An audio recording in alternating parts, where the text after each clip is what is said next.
Yo, welcome Eagles to another edition of Trash Cat Night. Special guest, exclusive show. I brought my one friendship with me, Paul. He was sitting in the back and he just fell off the table. You all right, buddy? Anyways, we got a little Fedor here, and we're joined by DrPaulCottrell. Looking forward to another great show with Paul. We're going to be talking a little bird flu, college protest, AI. I always want to ask Paul about the economy, where we're standing with that. So maybe we'll start with that. Throw it my curveball thing and we'll start with the economy. But listen, follow Track and across all major social media outlets. Most active on TikTok. Even though I'm on the last strike again over on TikTok. Consultation-wise, available 2 to 10 p.m. Eastern. Still available on Substack for all the archive shows from 2023 to 2014. Don't forget about sending me your special guest suggestions. We're now booking for early June, so reach out now. Make something happen. Folks, in order for me to do 3, 4, 5 shows a day at currently what we're doing with the paywall, going to need all hands on deck for 2024. It's not getting any easier. So please do help out. We had John Dean helping out this morning. Hopefully more people will. We of course rely upon the general donations as well as our sponsor program. If you're interested in becoming a sponsor here at Track Night, reach on out to me. We got Samantha Wiesing, who is letting everyone know it's bug season. If you're looking for natural solutions to chemical pest control, you can contact Samantha at samantha.wiessi@gmail.com for 100% pure therapeutic grade essential oils. So welcome back to the sponsorship program. Samantha, we got John Dean, man, I just mentioned here a few minutes ago, is an advocate for the 8th Habit book, great book on leadership, also the website olrl.org, as well as Staying Strong with the 7 Sorrows devotion. And just as expert preparation, follow Leo Carley, Lisa Green, Sheila Dean, as well as Mr. Miller. Then we've got, what else do we got? We got 247rosary.com, playing the traditional rosary every half hour, 24 hours a day, 7 days a week. You sign up for the Wednesday Night Rosary Call program by contacting Joe Blazak at 247rosary.com.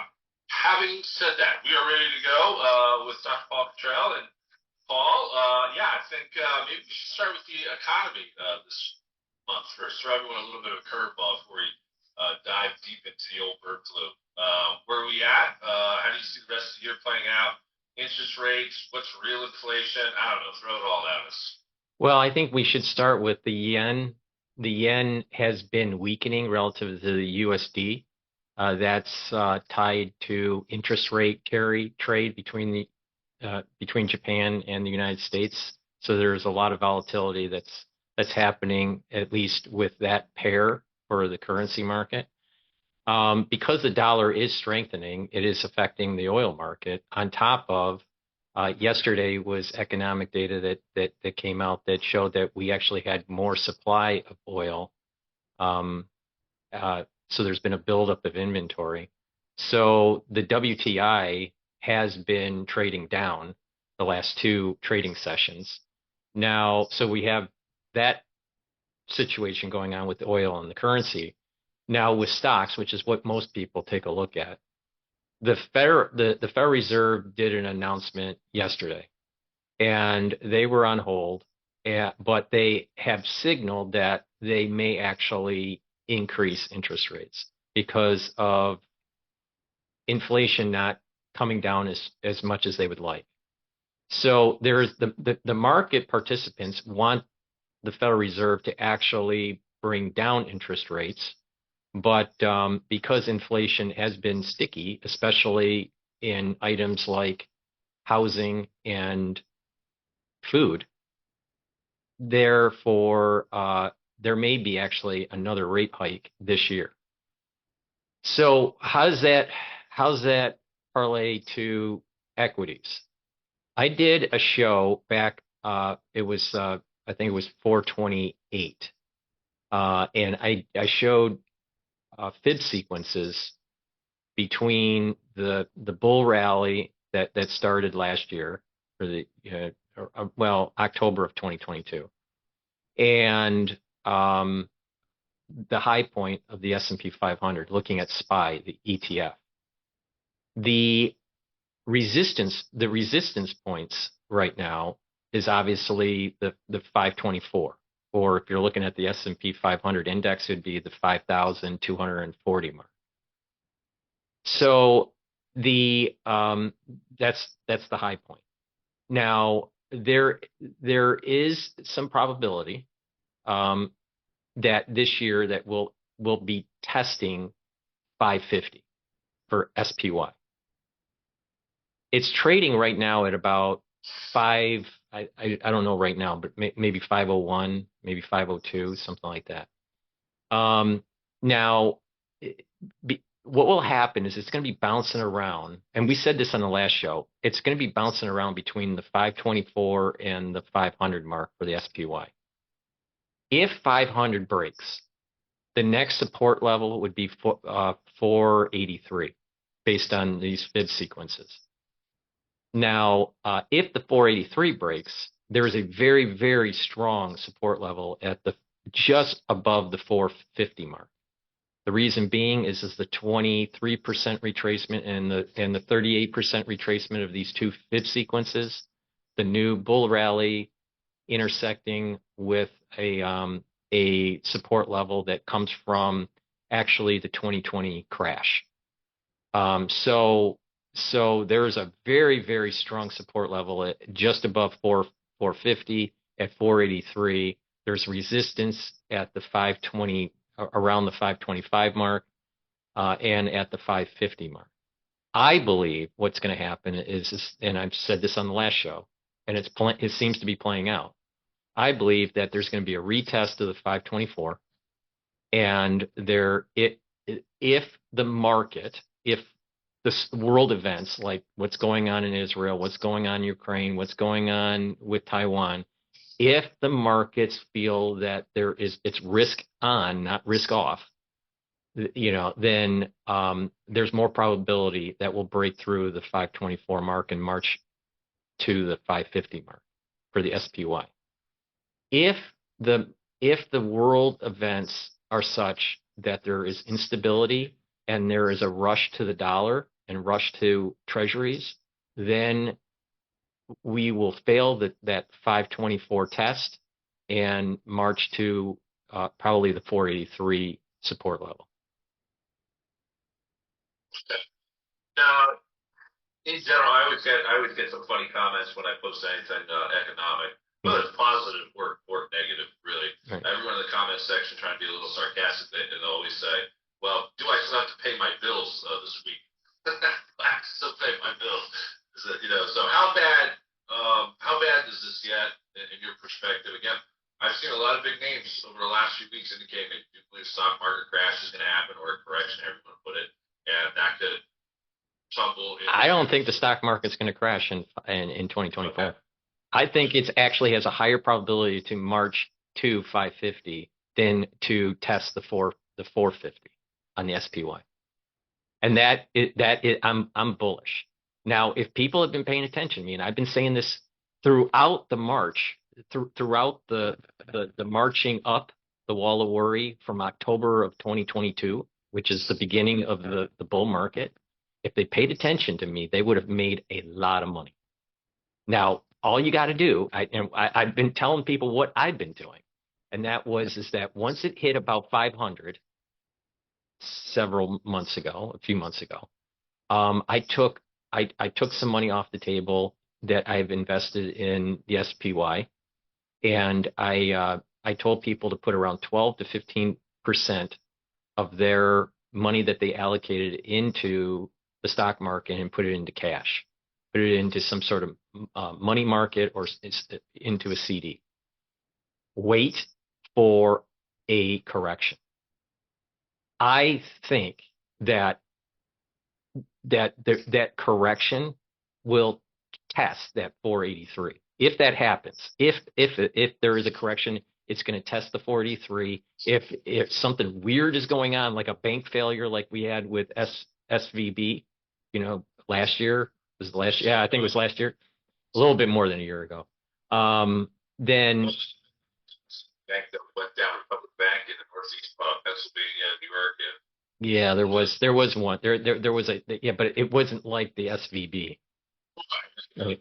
Because when SVB happened, there were a lot of analysts on Wall Street, because it happened at night when the news came out, at least with the people that are market participants, and they were on conference calls late into that night and early into the morning on what the hell it meant as contagion within the banking industry.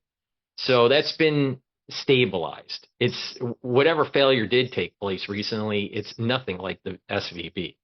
Now, so the point I'm making here is that if people were paying attention to what I did, they would have about 12 to 15% in cash, all right, waiting for a correction. Not a crash. It's not going to be a crash. It's going to be a correction. And that correction is either going to break the 283 mark or test and bounce off of the 450 mark. If the S&P 500 breaks the 280 mark, I'm going to redeploy the cash. And then I'm buying, on quote the dip or the correction, and then it'll retest the 524. It'll have enough energy to break through, and it will march to 555. I do think though that there'll be a double top, and it'll come down, and that's where the correction is going to happen. So but long term meaning like at the end of the year, I think there's a higher probability being closer to 550 than at 450. Paul's telling you still gonna have to pay your bills this year, so make sure but in all seriousness, I know. Not only that, if they pay attention to what I'm doing, you'd be able to make money in appreciation of the stock and pay your bills with the money that you just made. You can pay Paul's bills. You can thank Paul's bills. Well, I mean, anyone that appreciates the information that I give them, please go to my store, the-studio-reykjavik.com.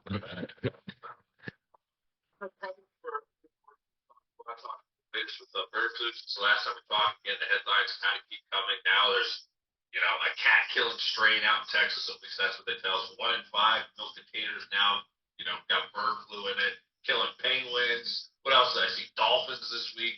All kinds of stuff. Give us your breakdown of the latest with the bird flu. Do you think this will be?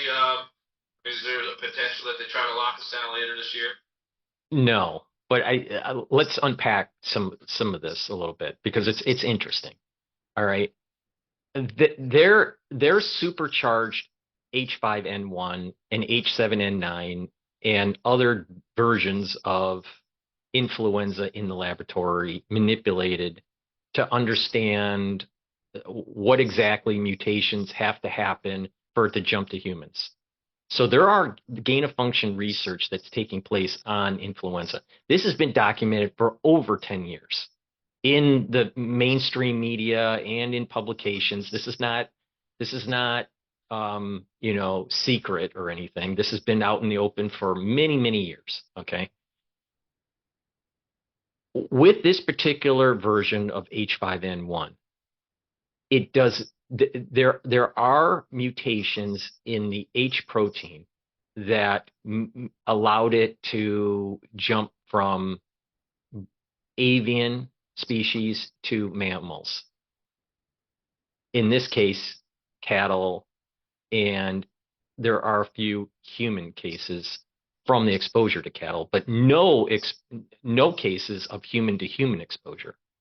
The reason being is that the N protein also has to be mutated to allow for better transmission and replication. This particular version of H5N1 has mutations in the H, but does not have the truncated stalk that is needed to be supercharged that they've done in the laboratory.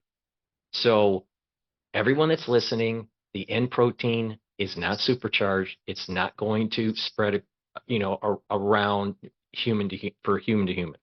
If that truncation was there, if the N protein stalk was truncated for this H5N1, I'd be very scared. Maybe even more scared than SARS-CoV-2. But it's not.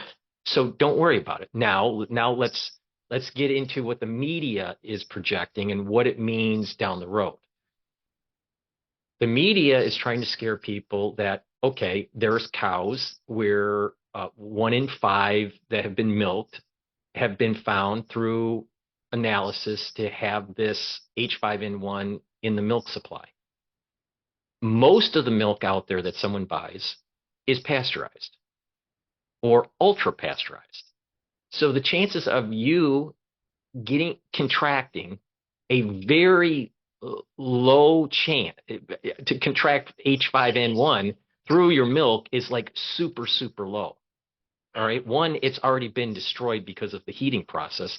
But even if there was a particle that you ended up drinking, it's going to go through your gut and pass through. Most people don't even realize that you get exposed to polio virus and you pass it through. All right. And that's live. All right. So I wouldn't worry about it. I'm still drinking my milk and I have zero worry about H5N1 in my milk supply, but there are going to be people that are scared. So what's going to happen? You're going to start hearing more and more cases of cows getting sick, which makes sense because the mutations are there in the H5N1 to be able to jump from avian to cattle and goats and some other mammal species. All right. But for humans to worry about it, it's not there. But what will happen is I would not be surprised that the agencies that govern livestock in the United States will force farmers to vaccinate their livestock against this version H5N1. Some people don't want to be consuming milk products or, meat that has been vaccinated. So you're going to have a group of people that will stop eating meat or dairy products for a while. So I'm just concerned that the media is going to spin it, create fear, and people will actually, change their buying behavior. I would say for this year, I forget what guy came out and said on the science side. He said that there's a decent possibility that it could bird flu could jump to human beings and kind of stick. Like I know this happened, every once in a while here in the United States and Europe and stuff. But he says there's a real strong possibility that this could be our next pandemic. You got Robert Redfield saying COVID was a setup for bird flu down the road. What's the likelihood of that strain? Again, I think last time we talked, I put that article up from the Daily Mail or whatever it was, where the U.S. government was working with China to create a new strain of bird flu. And there's predictive programming out there which suggests it too, such as the Fifth Wave movie. Bird flu was the one where everyone got quarantined and all that kind of good stuff into the quarantine camps or whatever. But what's the likelihood? He's saying something. Here's the issue. All right. You would have to have for it to stick to humans. When we say stick to humans, meaning human to human transmission, not just contracting it from a cattle, through panhandling. All right. If it is human to human transmission, there needs to be several things that have to mutate in the natural world. All right. Assuming that nothing gets released. All right. Because you got two different possibilities here. Something that's released that's supercharged, which I said that the H5N1 is not. All right. But could something be released that is supercharged that hides underneath this story? Yes. But if we assume that nothing is forcefully released or even accidentally released from a supercharged lab, the chances of the particular things that have to happen for mutation in the N protein, and the replicase complex is so low probability that it's not going to happen. If it does happen, this does happen, and you have there are these different proteins. There's 4 different proteins that create the complex for replication. If those 4 different proteins mutate in such a way where it increases the ability to replicate in humans and the truncation of the N protein, all happening in a very, very short amount of time, that is fingerprints of a leak, not something that's natural. So if someone's going to ask me, will this naturally turn into some major event for humans? I would say very low probability, natural. But if you have this replicase complex mutation, series of mutations on the H protein, mutations for the truncation of the N protein, then I would say I'm really scared because it's supercharged. and that's coming from a laboratory, and we got to worry. And then, and when that happens, they're going to force everyone again. They're going to be screaming about get your flu vaccine, because they're going to spin it as though this is the next, Spanish flu kind of situation. So as long as they keep their supercharged stuff in the laboratory, I am not losing sleep over this. But once those series of mutations pop up very quickly, in quote in nature, then that's the fingerprint that something was released. For to know that this is a weaponized one, and in the movie The Fifth Wave, that's exactly what they said. It was a weaponized bird flu. It wasn't like a natural organic. It was something weaponized, like a bioweapon. So I mean, what would we be looking for? See headlines like over like a 2 or 3 day period where it's like you start seeing like a whole bunch of people getting it in one state, or like how do you see the headlines playing out on that? Well, there's going to be some sort of patient zero that it takes place probably around a farm, because they'll probably try to hide the leak, and attribute it to some sort of natural event. So it's going to be probably in the Midwest somewhere, in some sort of rural community, some farm area. Right. And then all of a sudden you're going to hear multiple states getting these different versions of it. And they're going to attribute it to some sort of flocking birds that, migrated at some sort of tri-state boundary. There's lots of states, right? And there's lots of tri-state boundaries that, intersect, that are rural, that it would pop up. So I figure it would be in that kind of environment, not in an urban setting. I doubt that it would be in a New York. It has a higher probability being, on a farm in Texas or in Michigan or in Wisconsin. Now, in terms of again with a weaponized bird flu, like what would be the kill rate on that? Would that be something like 60, 70, like 80%, like something so high that it would get people to be caught in a catch-22 again? Like I know with the whole COVID thing, really after I don't know, was it maybe the first week or so, we really began to know and understand this thing had like a real low kill rate to it. I know the first few days I even had some family that ran out and unfortunately got it.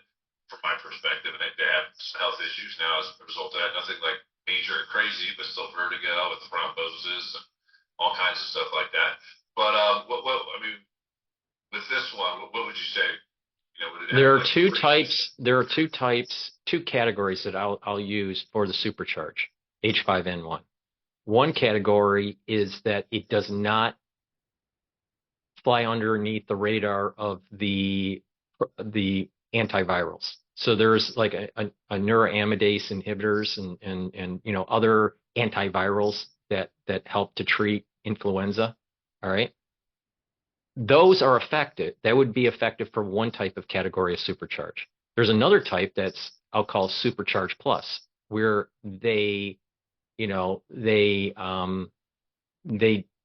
work with, that version doesn't work with those antivirals. So you have a supercharge and a supercharge plus, drugs that will work and drugs that will not work. If what is released, the antivirals will work, then we don't have much of a problem. And actually, we were talking about stock market. You would want to, put some money into some of these pharmaceuticals that are going to be selling the Tamiflu and these neuroamidase inhibitors and all this stuff. All right, because they'll make a lot of money in a very short amount of time. If the Supercharge Plus is released, then you're talking about pandemonium and potentially lockdowns and supply chain disruption. But the chances that the way these New World Order types work, Eric, is that they don't use the same playbook all the time. They use something that's different. There was a 9/11. There was the pandemic. There's always some sort of financial crisis. They'll do something different. It could be everything at once. Yeah. Well, maybe. I mean, maybe it's a shotgun of everything. I don't know, but. Off on the pandemic tree, I think somewhere here in late May, I thought it was like the 27th through first. They're gonna kind of like finalize everything. So a lot of people are scratching their heads like, okay, what's the time of this? Then you got to take into consideration the elections are upcoming. So that's why I said if it's gonna happen this year, I don't think it's gonna happen for spring or summer. I think this is gonna be a summer of chaos. I know we're gonna segue into the protests happening here between protests on campus. They want to start race war. I mean, you got Democrats versus Republicans. You've got pro-choicers versus pro-lifers. I mean, they're really trying to just stir it all up, I think, this summer. But in terms of, where was I going with that? Oh, I think it would happen in September, October, like right before the elections. You know what I mean? If that's what they're planning. Well, I agree with you. Something probably is going to happen in September, October, November.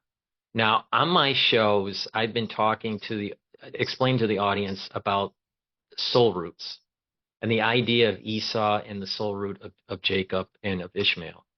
Now, throughout the day, there's a certain combination of God's name. God has a name, and there's letters to the name of the Tetragrammaton, and those letters can be permutated in a different order that corresponds to the different months of the year and corresponds to the different hours of the day. Throughout the day and throughout the months of the year, there is an ebb and flow of strength from a particular soul root. So we are right now we just passed the apex of the strength of the soul root of Jacob in April. And we're starting to come back down. And so for 6 months, Jacob is stronger. The soul root is stronger. So that happened around near the end of January, about beginning of February, because it's all based on lunar. And it, is playing out. It ends in July. The soul root strength for Jacob starts to wane. It will be below the 0 line at the end of July. And that means that Esau's soul root goes above the 0 line in August. Well, it's October where the soul root of Esau is the strongest. So if you take a look at the history of certain conflicts in the Middle East, they happen in October. Black Hawk Down happened in October. Things that we've done that didn't turn out very well in terms of military operations for the United States in the Middle East happened in October. So I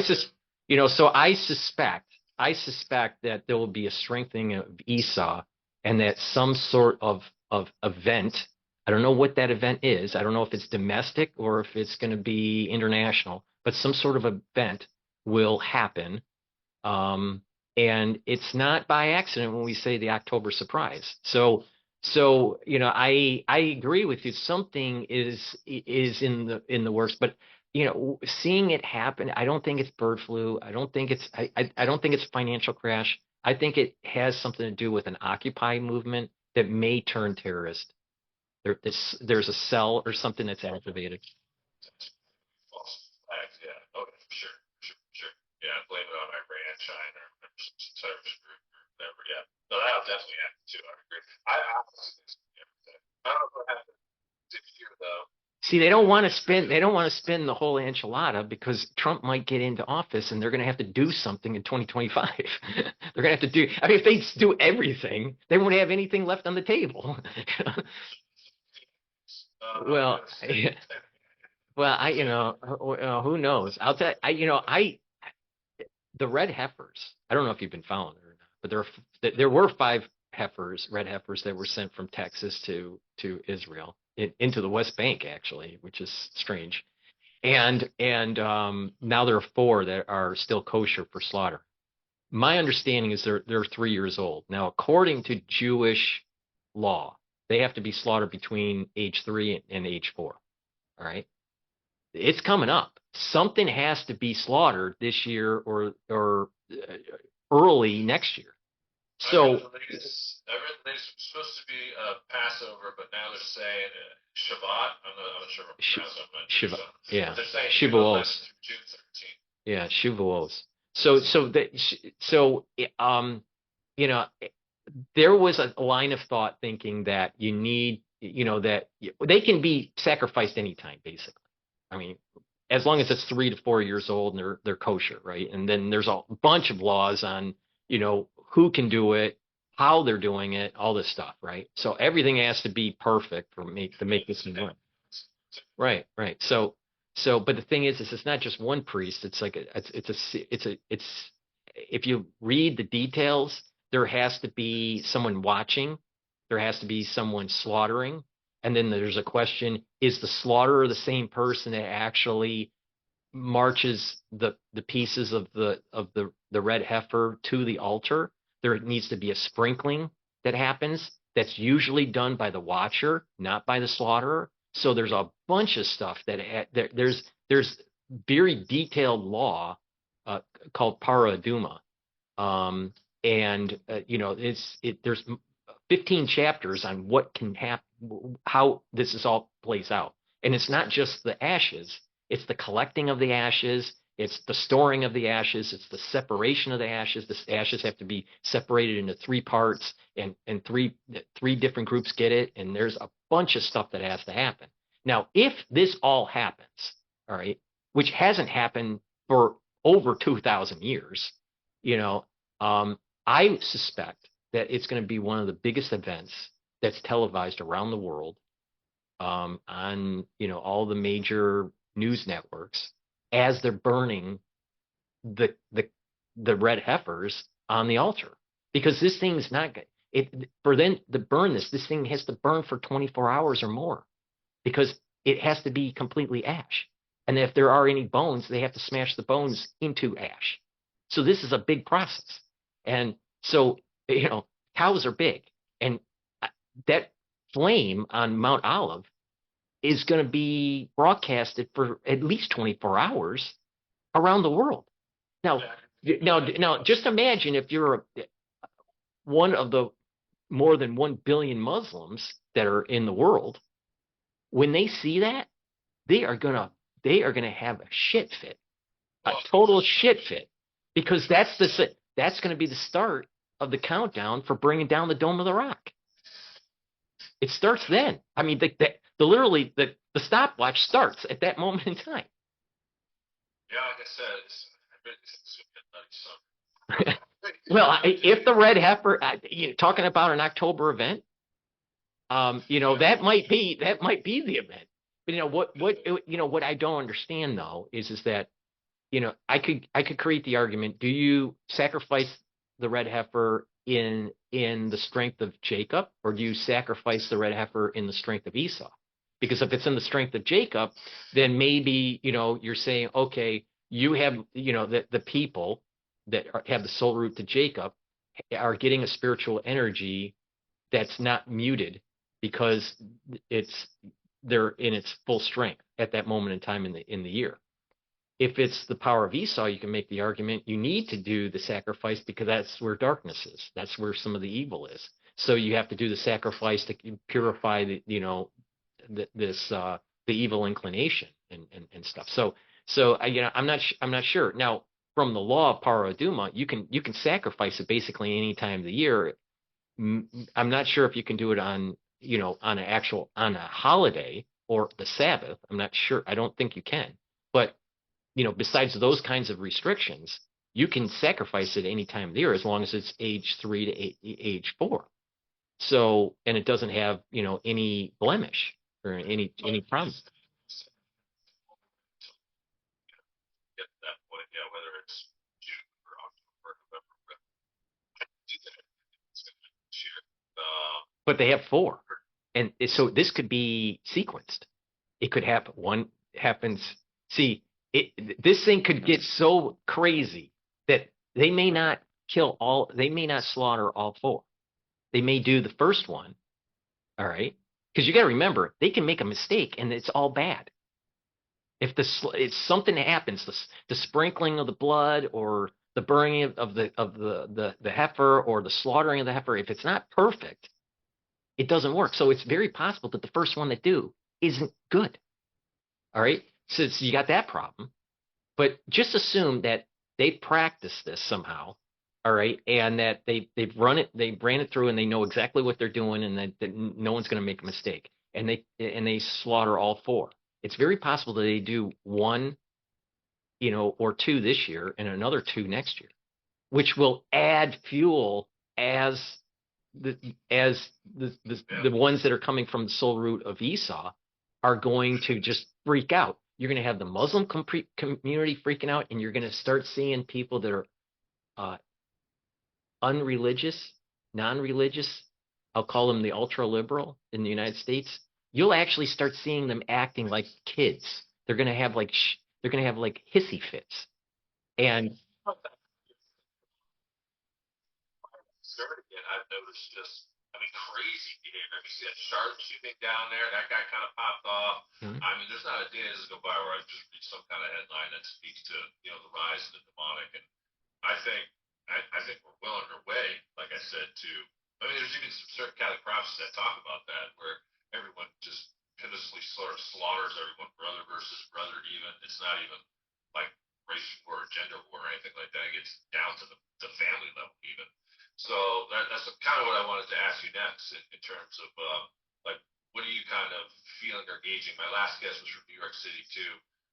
Got his thoughts on the latest there in New York City, but you kind of get that feeling, especially tying it into the protest where everyone's sort of just on angst now. Yes. I mean, here's the problem. One, it's a dense area, and this protest is starting to turn into a BLM kind of event. It's just starting because you've heard some of these protesters demanding food because of, some sort of colonial, some sort of colonizing oppression and all this stuff. So this is gonna be the summer of not just the protest being pro-Hamas or pro-Palestinian, but it's actually going to be anti-white, anti the oppressor, in their eyes. And they're going to be promoting reparations. So this is going to be a year where it's not just going to be anti-Semitic, it's going to be racial. It's going to be black versus white. This thing is going to metastasize into a new type of BLM kind of summer.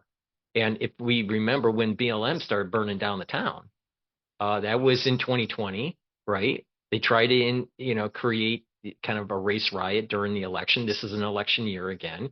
There's much evidence out there that, there are outside influencers that are coming in funding these university protests. Yes. Right. Well, it's not just Soros. I mean, there's like 3 or 4 different professional organizations that love to, stir up stuff. It's feeling like, to me, from what I'm seeing in New York, it's feeling like a BLM / Occupy movement. So we had the Occupy Wall Street movement back when Lehman blew up, right? Well, this is feeling like a combination of the two. There's this Occupy movement that can metastasize into burning down the town. That's very similar to a BLM. I'm just waiting for some black person that is hurt or killed in these riots, and it's going to explode. It's just going to totally explode. Bring that up because I mentioned race war. I think I was the only Catholic media to bring this up, and I haven't really seen anyone in alternative media bring up this. There actually is a story out there. It happened April the 18th. His name's Frank Tyson here in Canton, Ohio. It was a George Floyd 2 moment when he was being chased down by some cops after some bar fight or something. Hit a pole, fell off his pole, then a cop stomped on his neck again. Sounds familiar, right? He says, "I can't breathe." So here, "I can't breathe" part 2, and he died. Now it hasn't hit mainstream yet. I think this story's going to pick up news. Although my last guest was black and in New York City, he seems to think that's going to die out. I don't really think so, but I'm right there with you. It's always interesting how these stories come up in election year, but they are trying to stoke that race war, and yeah, they're very much aligned with the pro-choicers, the feminists, all those kind of socialists, the communists. And then on the other side, like Albert Pike said, because if you read, I don't know if you've ever read Albert Pike's work, but he said in conjunction with World War III, there would be an internal civil war between the left and right. You can see that brewing now. On the left, you get the socialists, the communists, the feminists, the pro-choicers, Antifa, Black Lives Matter, Palestinian protesters. And then on the right side, you're going to have your conservatives. You're going to have patriot types. You're going to have the MAGA supporters, because I think they're going to string along the whole Trump going to jail thing too. Mm-hmm. You know what I mean? So for me, it's just the way it's being scripted out. some of these dates that they're throwing out there, especially with the feminists and pro-choice movement, June the 24th, which ties in with Gay Pride Month. So don't forget about the That's right. but that's part of the left. So I'm saying like June, July to me, man. Like I think it's just gonna be an absolute shit show. I wouldn't want to be in the city personally. Right. I don't think it's gonna be that bad. But no, I sense that this thing is going to metastasize into, actually destruction of property and burning down, sure. certain. It's going to be similar to what, potentially similar to what BLM. Now, what is interesting about your observation with this black guy that was killed, Frank Tyson? All right, perhaps, it didn't explode because these organizations are resource constrained, and that they had to make a decision. Are they going to put their money towards the university issue and go with the anti-Palestinian, or I'm sorry, the anti-Israeli, pro-Palestinian protests, or go and create this kind of like new, BLM, rioting? I think the strategy that they have is that demonize white males, demonize Jewish people, put them in the category as the colonizers and the oppressors, and they're going to, turn this into some sort of, as you say, shit show, right into, into November's election. And there's going to be a high probability of some sort of physical conflict between the two crowds. Sure. Yeah, I've seen kind of prophecies for sure. They'll burn down churches. I mean, I'm sure they'll burn down synagogues. Yeah, I mean, but I was watching the news last night, and I was actually, I felt kind of proud in a way. All right, let me explain it. All right, I was proud in two ways. One was that you had a group of college students that actually rose the American flag. I'm not sure what university it was. They took down a Palestinian flag, and then they rose up the American flag, and then they sung the national anthem. So, there is this element that's like, okay, you've got to fight these protests by standing strong and not backing down. Another thing that I thought was pretty cool, and I think this happened at the Columbia one, but it may have been the UCLA. Maybe it was UCLA. And there were pro-Israel protesters shooting fireworks towards, pro-Palestinian protesters. So you're starting to see the actual, pseudo civil war happening within the protest movement. I actually think we need to see more of that. There's too many people out there of that generation that have just seen violence through video games and not actually exercised violence. And I think we're at a point in this country that we need to stand up for what the country really stands for. And we can't let these ultra liberals take the country down. Yeah, no, there's definitely I would agree with you there too. Everyone's got their own hill they're going to die upon. You know what I mean? Well, I think back even in 2020 when there was this MAGA movement versus the Antifa movement, and you had like Captain America punching out, some Antifa guy. I mean, that's what I'm talking about. That's what I'm talking about. We need Captain America. Yeah. That's what these leotards get out there, Paul. Get some leotards. Yeah. You'll be Captain Resistance. I just think we need Captain America out there. Yeah. Let's see here. A little over 5 minutes left here, Paul. I know you want to talk about AI a little bit, so let's go down that rabbit hole before we. Yeah, well, I mean, that's a big subject. I think well, no, I mean that, I guess we can, we can talk about it a little bit now, but there is. Do you know Kevin O'Leary from Shark Tank? Shark Tank. Yeah. Well, he was, yeah, Mr. Wonderful. He was mentioning, with the high resolution cameras and artificial intelligence, that these protesters are basically throwing away what he called their personal brand, their individual brand, and the ability for them to have jobs, at least, jobs where they're moving up the corporate ladder into the C-suite. So I think he's bringing up a good point. And that is that over time, we have this surveillance technology that's being built out that's putting people into either permanent status of unemployable because they decided to protest on something they believed in. Okay, because this thing could work against this thing that he's talking about. It's working against the pro-Palestinians, protesters. But what if you're actually fighting against the government because of forced vaccinations or forced, forced, whatever it is, right? So, we have a surveillance state using artificial intelligence and resolution cameras that will put people into a box. And I wonder if the society will become, just be limp, pacified and limp, or will they actually galvanize and tear down the national security state? Yeah, no, that's an interesting question. Yeah. Will people become pacified, or will they raise up and get even, Because it's going to get to the point where, someone applies for a job. Let's say they have a good resume, all right? And then all of a sudden they feed it into the AI, and the AI goes, they were a protester for such and such on such university on such date, and here's all the evidence, And so it's going to be actually HR departments are going to end up being little NSA departments within a corporation. I don't think they should have that power. They want to take it as far as pre-crime. I mean, it's not like while it's happening, they want to identify who they think is going to be a problem beforehand. Like Minority Report or something. Right. Exactly. Yeah, but the only answer to that is not allow it to be built out. You need to tear it down. This is why I think that these Blade Runners in the UK tearing down those cameras, I think that's the right answer. Right. Yeah.